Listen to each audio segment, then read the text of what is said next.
guys, and welcome back into the video.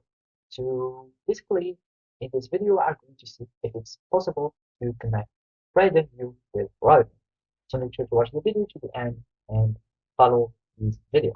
So basically, here we are in Tradingview, and to add or to connect any broker with Tradingview, you will need to create first an account.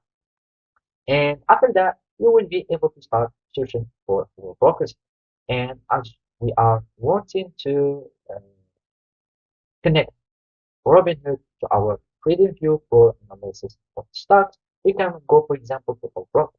And as you can see, we want to be able to find Robinhood since Robinhood is not uh, Tradingview added or integrated broker.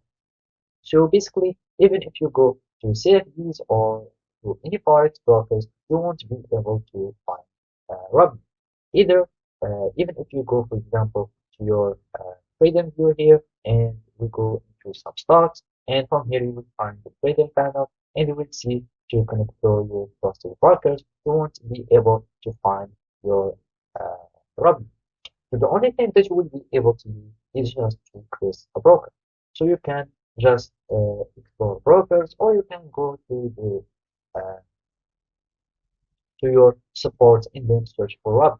So it's just open up this panel here, and as you can see, even if you go through all the brokers, you won't find Robin. So basically, you might be able, or you might want to transfer your account to some trusted brokers from here, and basically connect them with this one, and you won't be able to do it with Robinhood. So basically, uh, this is how it is. Thank you for watching, and see you next time.